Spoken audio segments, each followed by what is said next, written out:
everyone, welcome to another video review. This is the Transformers Studio Series 86 Arcee. She's number 16 in the 86 line. We're going to go ahead and put her off to the side. Just going to look at the box real quick. Yep, that is the Studio Series 86 box. You got this Arcee there shooting someone or something. You got Transformers the movie up there, Takara and Generations and Hasbro and all that stuff. You got the window. You got the Transformers the movie logo up here. You got a close-up of her there in Studio Series and Deluxe class.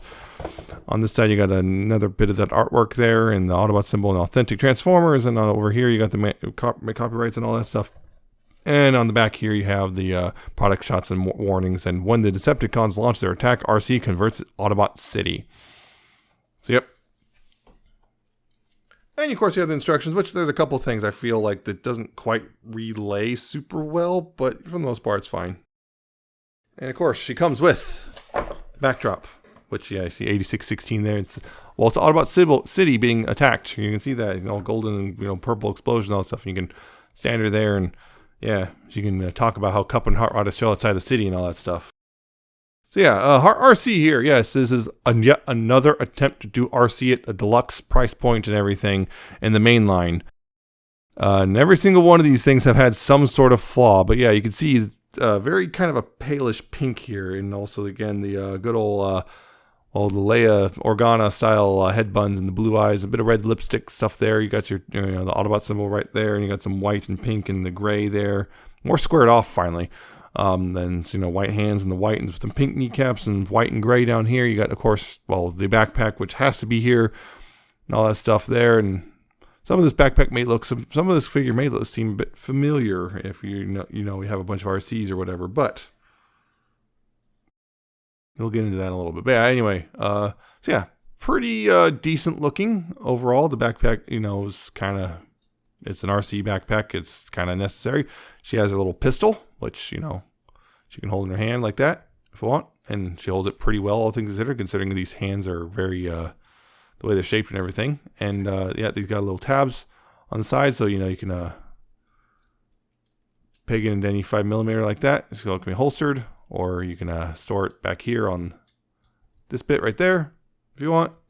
You got options if you want for storage for the gun. And on top of that, there's a thing you can do, which is this part right here. You can unclip this part and reduce the backpack a bit if you want. If you want to reduce the backpack a bit.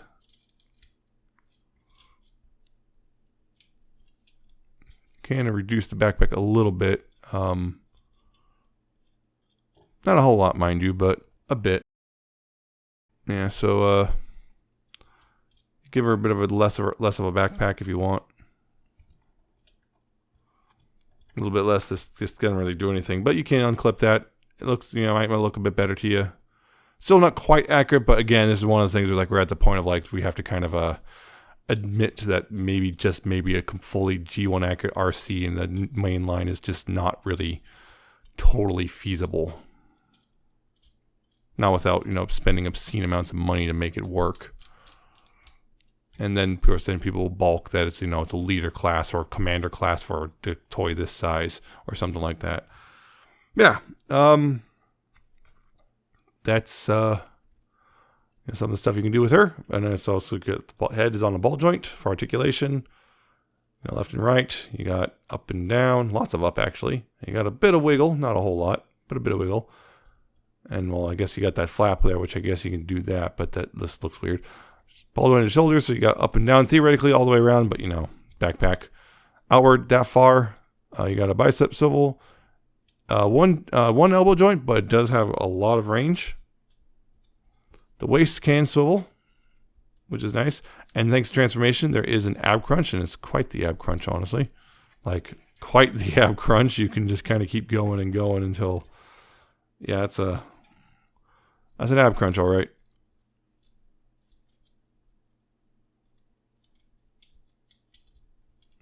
Hips, you got forward that far, back, that far until the backpack. With the backpack out of the way, it's that far back. You got this much outward. Got kind of a knee swivel, if anything. Knees can also, pretty decent range there.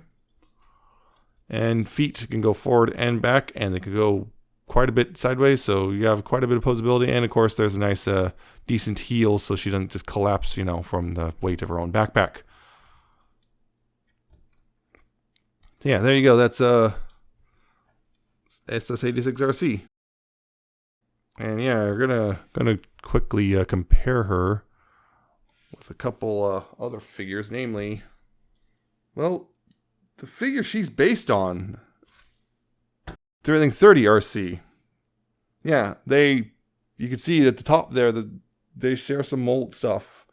They took this Arcee and used it as the base for this one, so you can see a lot of similarities. But yeah, of course they made some major modifications. But yeah, that's a thing there.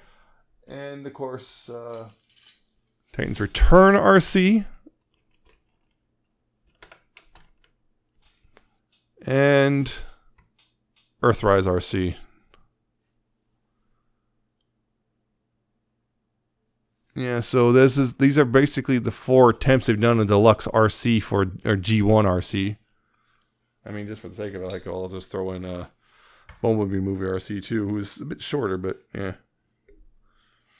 That's a lot of pink and white. That's a lot of our attempts of Arcee. Between the 4 of them in alt mode, okay, obviously this one is not at all trying to be accurate. Like, yeah. This one, I think the problem here is just simply they tried to, well, the hips and everything from the waist down just kind of looks a little, I hate to say it, but yeah, it feels like the designer was trying to waifu Arcee.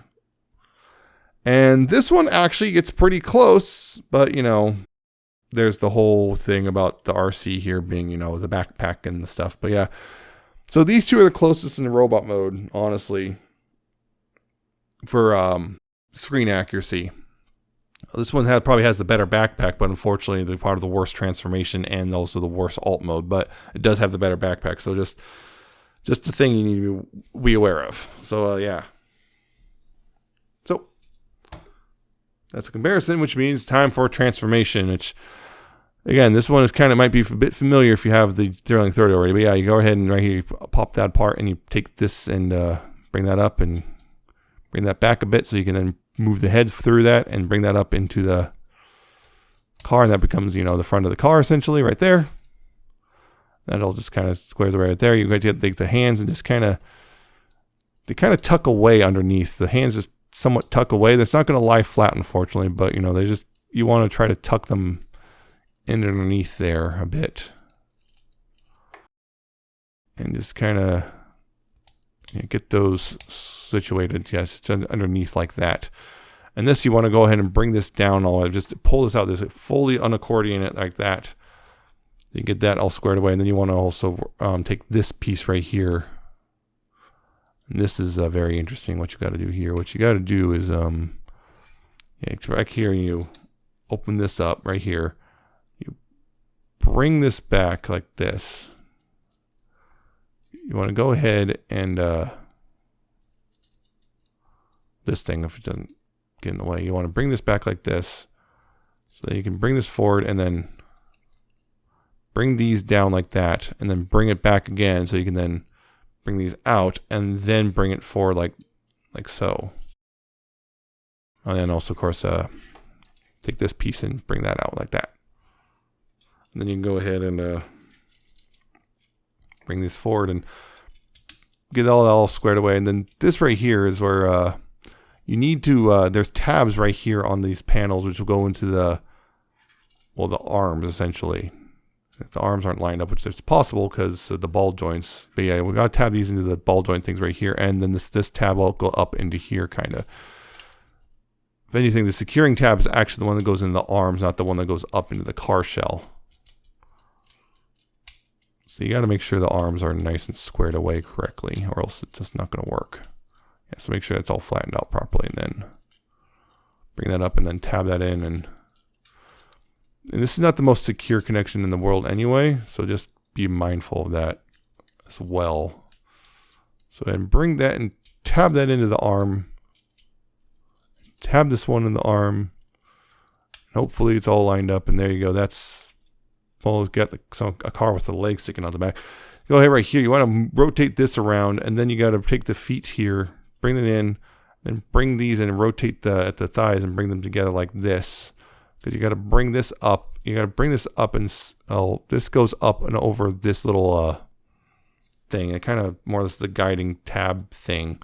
You bring the legs down and these little pits right here will hook into this right here. If you got it all lined up correctly. And there you go. And that will go up and like that. And make sure this is all the way out.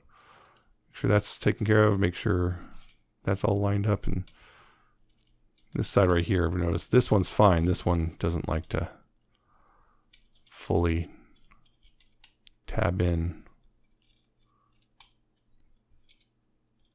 Yeah, that's the alt mode. Yeah. It's alt mode. It's yeah, good. It's pretty G1-ish, pretty G1 cartoon-ish. At least, again, we're probably as close we're ever going to get at a, mainline deluxe. But, see, you got a, transparent, translucent cockpit. It's got a bit of bluish color. You got some details there on the dashboard and stuff. You got the seats that have nice details. You got the bit of white there on the hood, the Autobot symbol, the pink fin. Some molded detail here in the back. You got some, got the headlights, no paint though there for the headlights. You got a bit of I guess that weird grill thing and all that stuff. You got the little gray wheels. Holds up pretty nicely, so it's decent ground clearance. Decent, not the best, but decent. Yeah. Again, on this side, I don't know why, but this side does not want to sit properly. I don't know what the heck its deal is, other than it just doesn't want to on this side. I can't figure out why. I don't know if I have the arm here sitting wrong or what. Yeah, it just doesn't want to sit properly on this side, which is unfortunate, but not much I can do about that. Anyway, the gun it's supposed to store right here, although I've found that it doesn't do the greatest job of storing. Didn't take much to knock it loose, I feel. But, it holds decently enough, and again, still can roll with the gun there. Again, not a whole lot of ground clearance in the first place. You barely have ground clearance. Like, it's just barely, like, these bits right here are just scraping along with the wheels. But it works, all things considered. It does work. And it is a pretty decent car mode, although I have some weird, I don't know what the heck that is, but there is some weird stuff on, like, that's like excessive white paint right there and stuff like that. But overall, it's a decent car mode. This fin, yeah, see what I mean? The pistol doesn't like to stay in super well, which kind of stinks. This fin, of course, once again, it's always been the bane, but yeah, the fin can pop out really easily. Yeah, again, the gun, it just storage is supposedly, it doesn't work super well though. It's not being held in my lap. But yeah, it's a decent little car mode. And again, comparisons. Here she is with Thrilling 30 Arcee and Titan's Return Arcee, and the Earthrise Arcee. Yeah, with the glued little thing right there, because that broke. Yeah, you can see the differences there. Again, going for accuracy, this one's out. Titan's Return Arcee is out when it comes to accuracy. The Earthrise one, it's like, yeah, it looks fine from this angle, but once you start turning this way, it's like, oh yeah, it's you can see, it's like, it's not great. This one is kind of out. And so it comes down to these two. And again, this one takes a few stylistic approach things, including the paint scheme. There's a lot of black that was not there on the original. And the back end's a little weird, but yeah, you can see they're very similar, which makes sense. But this one, the legs kind of actually integrate in the car mode versus here they just kind of tuck underneath. So this one is more of a shell former, but yeah, it is somewhat more. It is more or less actually accurate to the animation, for better or for worse, because this has more white than should be there. So yep, and that's the thing. This one is just. Honestly, this one is now in the company. These three, this one is kind of pales in comparison in many ways. But this one still, I like this one a lot. So even if it's not right and looks more blur-like than anything, I still think it's a good figure. So yeah, there's your lot. Between the four of them, I think Titan's Return is probably the best toy. So, Studio Series 86 RC. I think this is kind of the logical endpoint of Deluxe RCs. I think as it stands, before it comes to G1 Arcee, this is probably the best we're ever going to get. I don't think we're really going to get much better without people kind of having to accept that, yeah, for, you know, Deluxe, this is the best we're going to probably get. This, it's, we're kind of at that point now. There really isn't much you can do without having to spend a ton of money to make it work. And people will be willing to spend, I think, $90 or $50, $60, $70, $90 on a deluxe scaled RC. You know, a deluxe size RC like this. So, yeah. This is probably the best we're going to get, I think, overall. It does a pretty good job. It still has a bit of a weird back. The backpack thing is just kind of one of those things you guys have to deal with RC. It can come off, or some of the backpack can come off to make it somewhat better.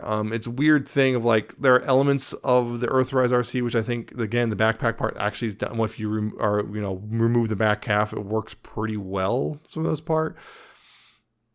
But yeah, it's just one of those things you kind of just accept it is what it is. It's got a clearly different, a bit of a pink. The transformation's kind of, it's fine. It's not amazing. It's mostly tucking the robot in underneath the car shell. You do have to do some bits of the car shell, but it's nothing amazing there. It's just not the most amazing transformation. The robot mode looks pretty good. The car mode looks pretty good. It's just, we're kind of at that point. We kind of have to just accept this is basically, you have 4 options, take them or leave them. We're not going to get much better for G1 Arcee. You know? Figure out which one you like the most and go with it. That's it. That's your lot. I don't think we're going to get any better. At this point, it's just there's always going to be some sort of compromise and people need to accept that. And I don't think this one's much better than the other 3. But and I guess technically it's the closest to screen accurate overall. But not by much. So is she worth it? Yeah, I guess. But yeah, if you've been chasing RCs, I can see why you might kind of go, oh, another RC.